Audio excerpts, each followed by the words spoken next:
Sebentar ya.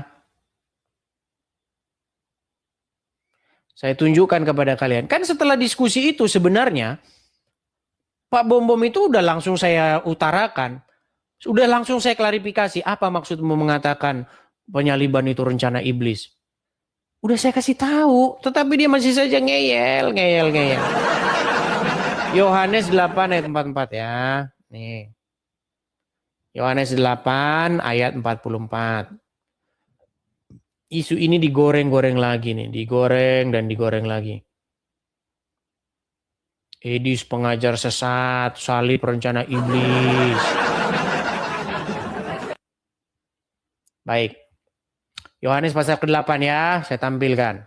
Orang yang kita maksud ini, teman-teman, mereka nggak berani nongol.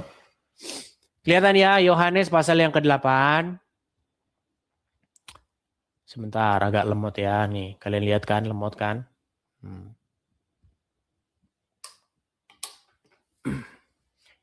Oke. Ayat 44. Tetapi sebelum ke 44, kita harus baca dulu konteksnya. Konteksnya. Keturunan Abraham yang tidak berasal dari Allah. Ya. Nih. Aku tahu bahwa kamu adalah keturunan Abraham. Ini konteksnya Tuhan Yesus sedang berdiskusi dengan ahli-ahli Taurat dan orang-orang Farisi. Tetapi kamu berusaha membunuh aku karena firmanku tidak beroleh tempat di dalam hak kamu. Apa yang kulihat pada Bapa, itulah yang kukatakan. Dan demikian juga kamu perbuat tentang apa yang kamu dengar dari bapamu. Jawab mereka, Bapa kami ialah Abraham. Kata Yesus kepada mereka, jikalau sekiranya kamu anak-anak Abraham, tentulah kamu mengerjakan pekerjaan yang dikerjakan oleh Abraham. Tetapi apa yang kamu kerjakan ialah berusaha apa? Berusaha apa? Membunuh, berusaha membunuh aku. Aku seorang yang mengatakan kebenaran kepadamu, yaitu kebenaran yang kudengar dari Allah. Pekerjaan yang demikian tidak dikerjakan oleh Abraham. Kamu mengerjakan pekerjaan bapamu sendiri. Jawab mereka, kami tidak dilahirkan dari zina, bapa kami satu yaitu Allah. Kata Yesus kepada mereka, jikalau Allah adalah bapamu, kamu akan mengasihi aku.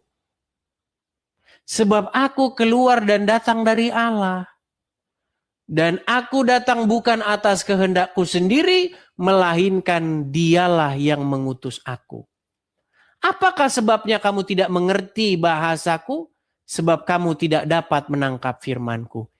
Iblislah yang menjadi bapamu dan kamu ingin melakukan keinginan-keinginan bapamu. Ia adalah pembunuh manusia sejak semula. Jadi orang-orang ahli Taurat dan orang-orang Farisi ingin melakukan apa? Kehendak bapa mereka. Siapa bapa mereka? Bapa mereka adalah iblis.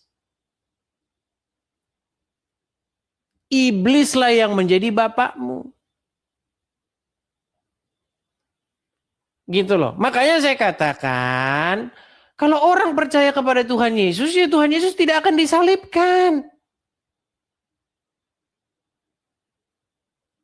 Begitu loh. Jadi teman-teman harus paham nih. Coba kalau kita ngomong sendiri nanti seperti ini kan tidak adil. Ngomong sendiri gitu kan. Itu kan cuma ngomong sendiri. Makanya panggilinlah. Oh, orang-orang yang tiap hari ngomong saya, terus tiap hari ngomong di belakang terus. Nah, coba dua orang ini, yuk. Bom-bom, Rudi Iskariot, cobalah. Kapan kalian itu gentle? Saya naik tempat kalian, katanya pansos. Naik, dinaikin mereka tidak berani. Tapi ngomongin saya terus di belakang. Ayo teman-teman. Coba. Gimana nih teman-teman? Udah berapa jam ini? Sudah 2 jam 1 menit. 2 jam. Gimana teman-teman? Kita tunggu mereka. Ayo, statement saya mana lagi nih? Nah, terus tadi ada jawaban kedua tadi. Lalu kenapa kita memakai salib? Nah, begini. Salib itu adalah yang tadinya itu lambang kehinaan, yang tadinya itu lambang hukuman, yang tadinya itu adalah lambang yang dibikin untuk menyiksa. Itu berubah maknanya di dalam kekristenan. Maknanya menjadi apa? Lambang ketaatan dan kesetiaan. Makanya kata Tuhan Yesus, barang siapa yang memikul salibnya. Jadi kita orang-orang Kristen tuh harus seperti itu. Meneladani Tuhan Yesus. Sanggup memikul beban dan penderitaan. Begitu. Makanya kita bernyanyi, salibmu, salibmu.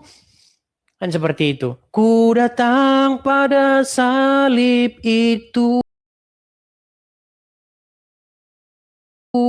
Salib itu melambangkan ketaatan dan kesetiaan.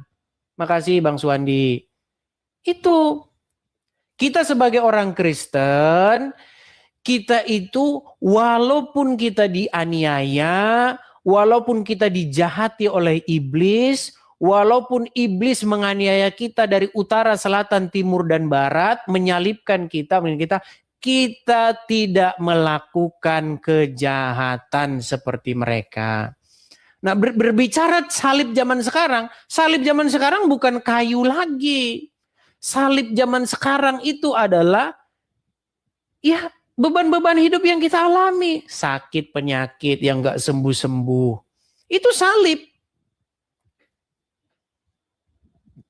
Berapa banyak orang Kristen yang sakit menahun gak sembuh-sembuh. Contoh, sakit batu empedu, gak sembuh-sembuh. Doa siang malam, jungkir balik gak ada jawaban. Itu salib itu. Coba, ketika Tuhan Yesus menghadapi penyaliban itu, apakah Tuhan Yesus menginginkan supaya itu dilepaskan loh, cawan itu dilepaskan loh? Ya Bapa, jikalau engkau mau nih, lalukanlah cawan ini daripadaku. Saking mengerinya itu penyaliban itu. Bayangin ditelanjangin, diarak, digebukin, dipertontonkan di tengah jalan. Itu salib itu. Dipertontonkan di muka umum, dipermalukan sehabis-habisnya itu salib itu. Kata Tuhan Yesus apa? Jikalau engkau mau ya Bapa, lalukanlah cawan ini daripadaku. Tetapi bukanlah kehendakku yang terjadi, melainkan kehendakmu. Itu titik nadir itu. Bahkan Tuhan Yesus sampai menjerit-jerit itu ketika disalibkan. Ilahi, ilahi, lama, Eli, Eli, lama sabaktani. Allahku, Allahku, mengapa engkau meninggalkan aku? Seperti nggak ada jawaban. Itulah salib itu. Tetapi apa? Apakah Tuhan Yesus menjadi hamba yang memberontak kepada Bapa di surga? Enggak, dia tetap setia. Dikatakan di dalam Alkitab, dia tetap setia sampai mati. Tuh. Nah, seperti itu juga kita. Berapa banyak kita orang-orang Kristen yang baru memikul salib sebentar saja sudah murtad. Banyak. Iya, ketika ada beban hidup sedikit. Tuhan gak ada Tuhan itu.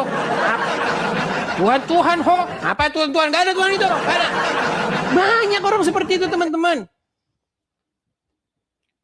Ada ujian sedikit murtad. Ada ujian sedikit mulutnya mengutuk Tuhan. Banyak. Jangan salah. Saya juga ngobrol dengan banyak orang Kristen. Ngapain bang ke gereja? Ngapain ikut-ikut Tuhan? Tetap aja kita susah kok. Ngapain? Banyak. Berapa banyak orang yang saya tanya. Dulu berdoa dia mati-matian berdoa. Saya doa gak sembuh-sembuh. Gak ada Tuhan itu katanya. Itu kita berbicara tentang salib tuh. Lihat. Gitu. Apa kata Tuhan Yesus? Jikalau terhadap Tuhan Yesus itu kan menganggap atau mengumpamakan dirinya itu sebagai pohon yang hijau. Atau pohon yang berbuah.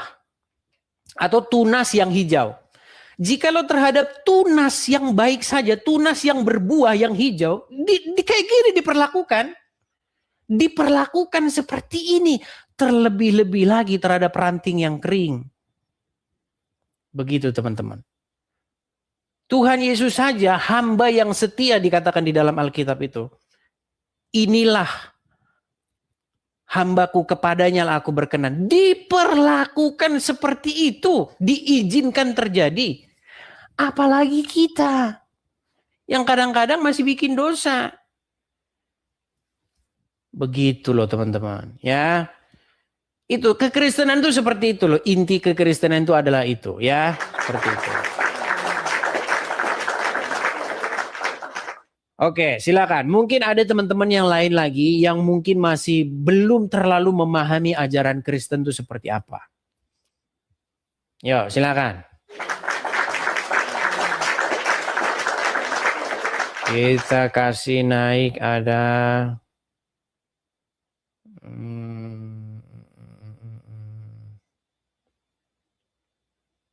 belum muncul mereka teman-teman. Atau kalian di kolom komentar lah. Saya mewakili Bom dan Rudi, coba.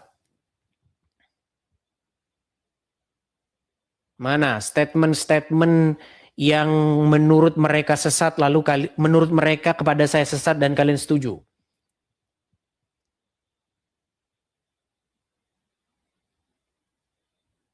Ketika saya bilang Yesus hamba Tuhan, katanya Edis murtad mengatakan Yesus hamba.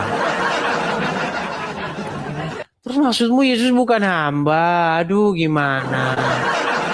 Tapi kan dia Tuhan bang. Kok Tuhan kok hamba?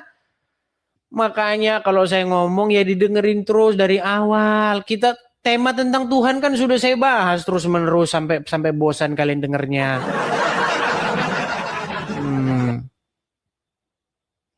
Muncul lagi PC The King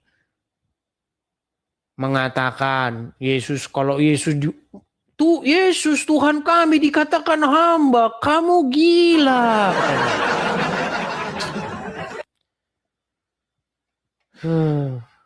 Gimana?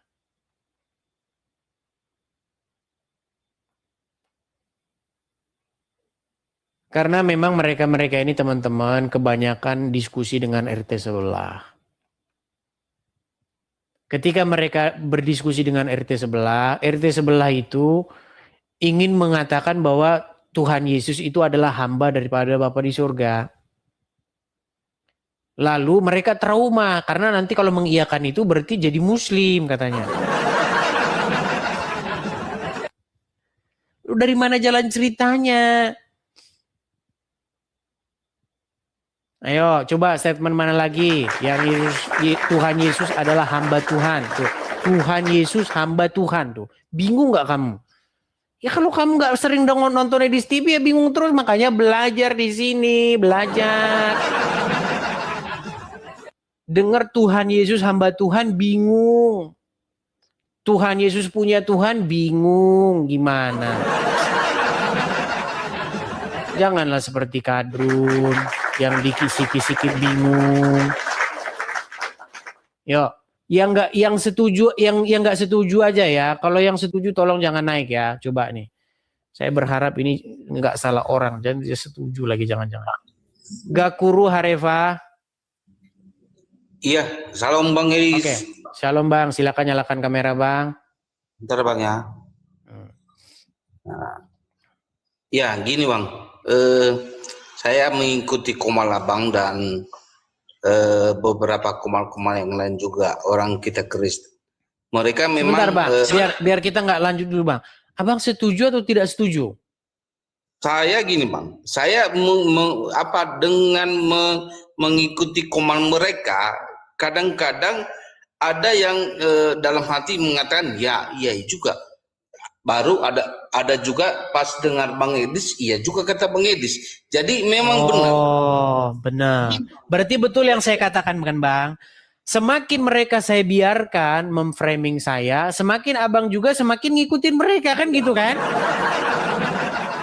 Itu makanya teman-teman, makanya perlu saya harus lakukan pertemuan antara mereka berdua ini supaya diskusi gitu loh. Betul Bang. Jadi gini Bang, Hmm. beri waktu abang seminggu ini aja. Kalau mereka nggak berani naik ke Komal, berarti mereka konyol. Kalau bisa dibilang sorry bajingan mereka.